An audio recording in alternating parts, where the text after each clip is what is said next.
Guys, ఇప్పుడు మేము దోసకాయ కర్రీ చేస్తున్నాం చూడండి. స్టవ్ ఆన్ చేసి 2 స్పూన్స్ ఆయిల్ వేసుకొని ఆనియన్ వేసుకోవాలి. సిమ్లో పెట్టుకొని వేసుకోండి.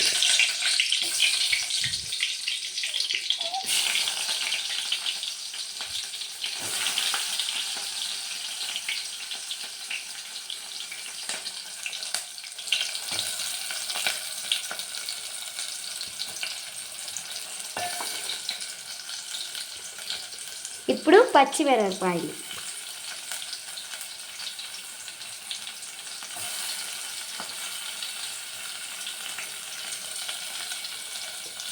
అట్టా వేసేసుకొని 1 స్పూన్ తీసుకొని కలపండి.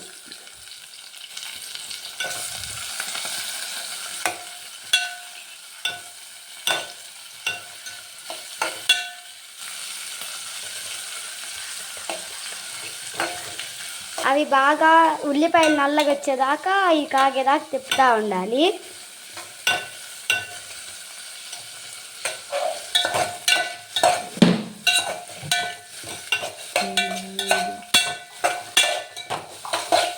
చూసారా, అవి నల్లగా వచ్చేదాకా తిప్పుతూ ఉండాలను.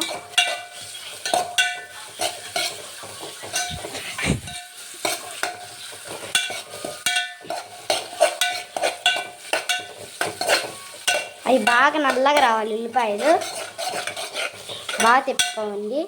మీరు ఎక్కువ బాగుండా కూర చేసేవాళ్ళు, అమ్మకి చేసేవాళ్ళు అట్లా తిప్పుతూ ఉండండి. నల్లగా రావాలి.